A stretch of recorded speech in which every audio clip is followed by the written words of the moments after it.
Mr. Giant here, back with another video for you. And this one is called 17 Signs You Are Canadian. Yes, you know what I mean? Let's get into this. Let's YouTube and simmer and see 17 signs that proves you're Canadian.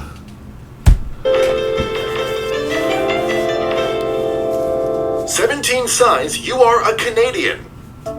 Canada is a vast country filled with amazing destinations.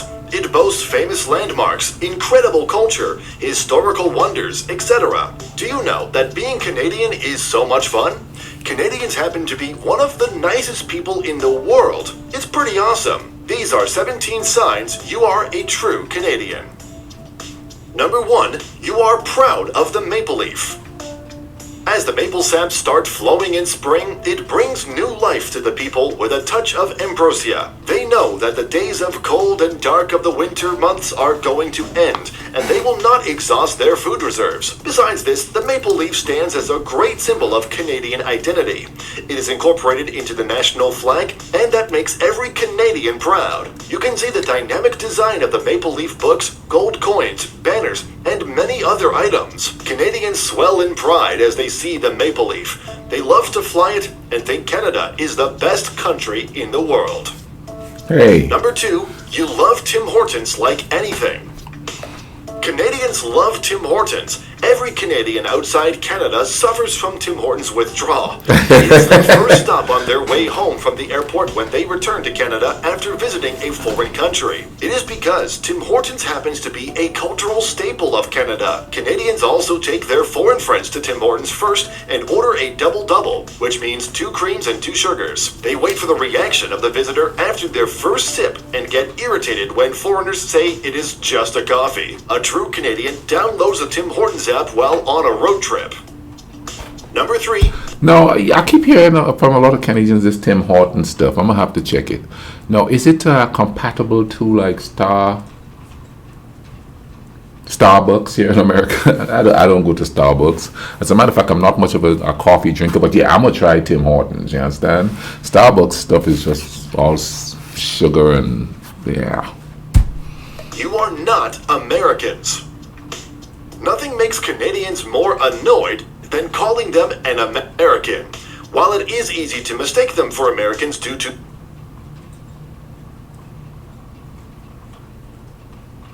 similar accents and cultures, Canadians take it personally when someone fails to recognize them as Canadians. They maintain that people should be able to spot them because of their nice mannerisms. When someone asks about Canada, they go to comparatives like we are nicer, colder, and have free healthcare. Despite the fact that they watch American TV and use American goods, still, they insist that they are visibly different from Americans.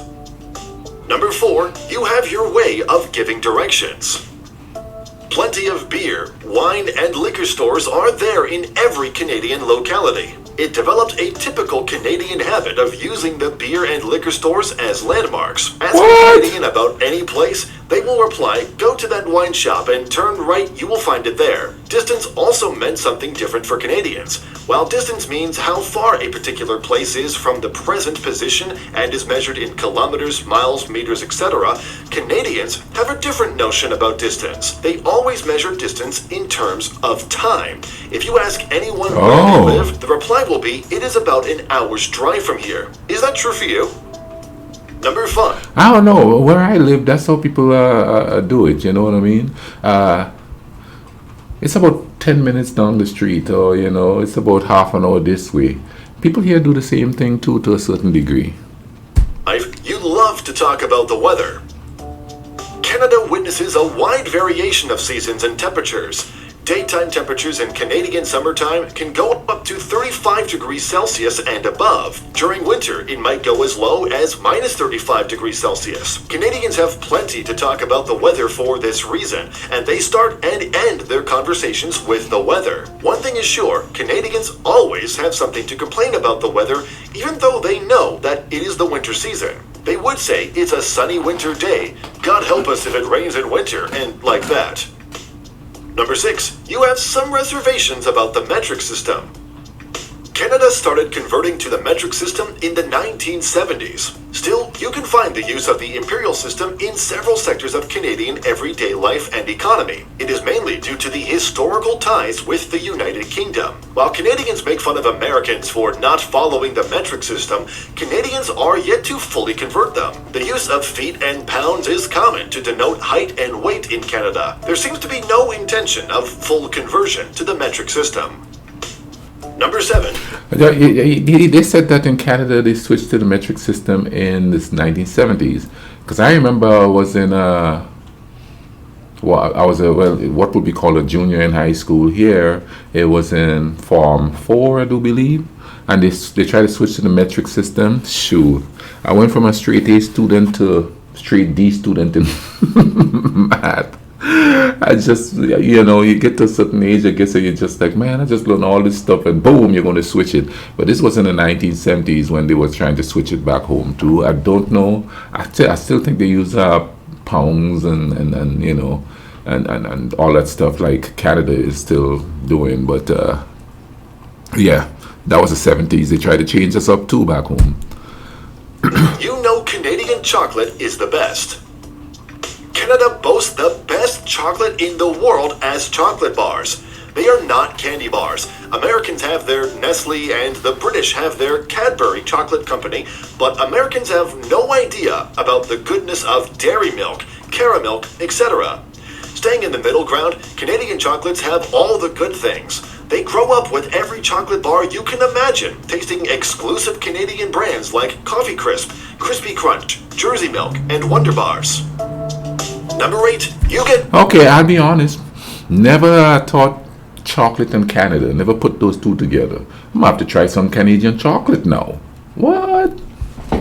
Shocked to see cereal boxes in English only. As laid down in the Official Languages Act of 1967, English and French are the official languages of Canada. Accordingly, all labels in Canada, from soups to shampoos, are written in both French and English. The Canadian kids learn French by reading the backside of the cereal box. They learn the French words for honey, sugar, and free from there only. Most Canadians get surprised when they see cereal boxes in English only. Labels in English and Spanish almost stop their heartbeat. Number 9, you can solve all problems with some coffee and snow boots. Canadians are coffee lovers. Canada has Tim Hortons, an almost ubiquitous coffee chain. It has become a part of the Canadian culture like hockey and maple syrup. If Canadians have a pair of snow boots and some coffee, they can accept any challenge. Coffee inspires them even when they are working around the ridge of snow at the end of the driveway. Number 10, you say A. You hardly know why you always say A, but you have this habit. This interjection is a beautiful pointer to Canadian habits and gives Canadian English a distinguished identity from other dialects. It has gone out of your control. You use it for different meanings like excuse me, giving consent, etc., but you use it as a true Canadian. Number 11. Now here's a question.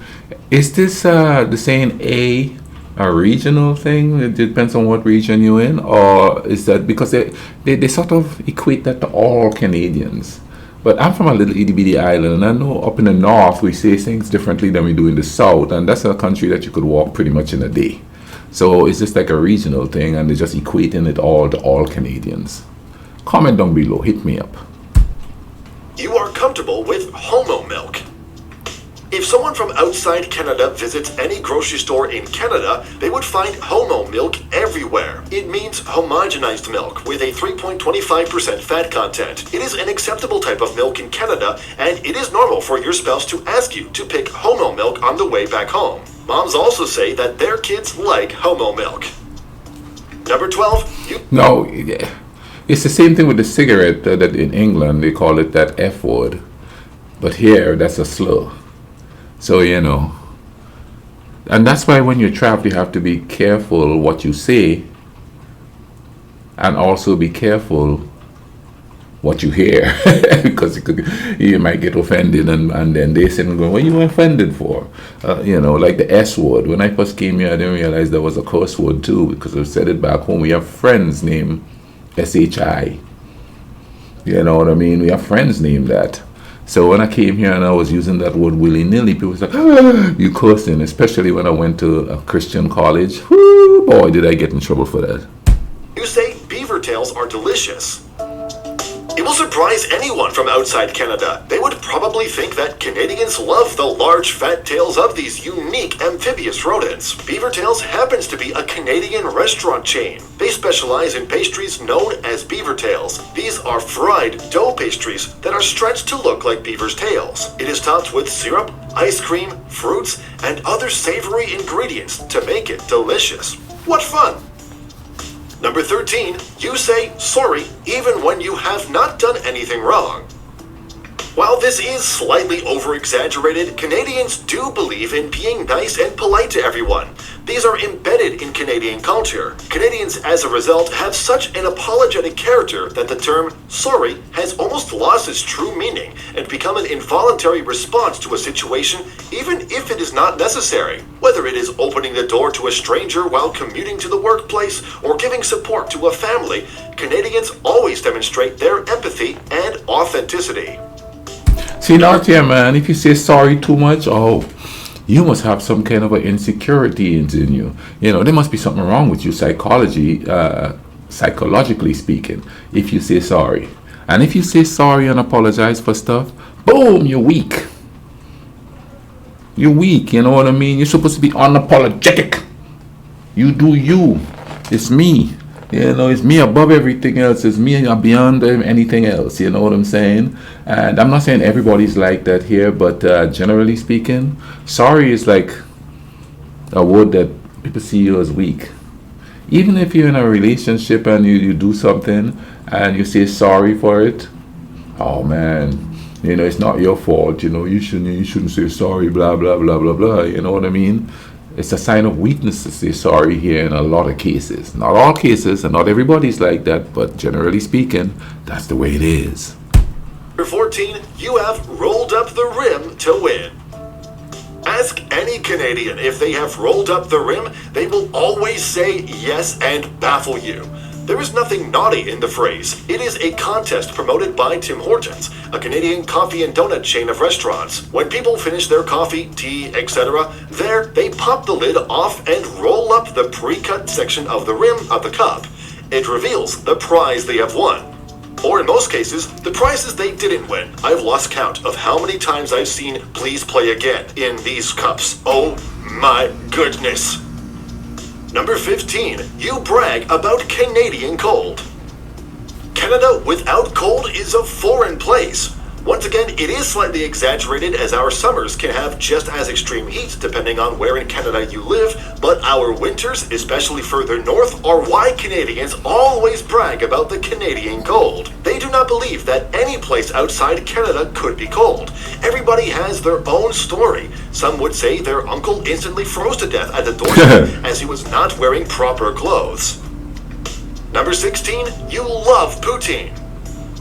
It is the nectar for all Canadians, and they get irritated when someone asks what poutine is. Canadians pity those who have not tasted this delicious dish made of French fries with cheese curds and gravy. It is the nectar of Canadian life and the ultimate comfort food. Number 17, you recognize diversity as a strength. Canada has a multicultural society even before the integration of multiculturalism into Canadian law in the 1980s. Because of this, Canadians value different perspectives brought by individuals of diverse backgrounds in every sphere of life and work. Generation after generation, Canadian children get accustomed to hearing different languages on the playground. They believe that diversity made the country true north, strong, and free. The above is a compilation of some of the Canadian traits. Not here, boy. People speak Spanish. Oh, no. You need to learn to speak English. You're getting on my nerves, you know. Are you talking about me? Why when you're all around us, you better talk English so we know what you're saying. Yep, that's what we get, man. That's what we get. Even I who speak English, when I talk to people, they go, well, you need to learn to speak English. I did have somebody tell me one time when a customer comes to the line and says, you need to learn to speak that American English. So we don't like the proper English stuff that you speak here. that, man, you know. Anyway, man, I enjoyed this video. Hope you guys enjoyed this video with me. You know, if you like this video, drop a like on it, man, you know. Let the vibe be known that you like the video, all right? And please, if you're Canadian, comment down below. Tell me if any of these things are myth or fact, because you would know for sure, because that's your country. You understand what I'm saying? Thing. I'll leave a link in the description to this video down below. You all take care of each other, all right? Cool runnings and thing.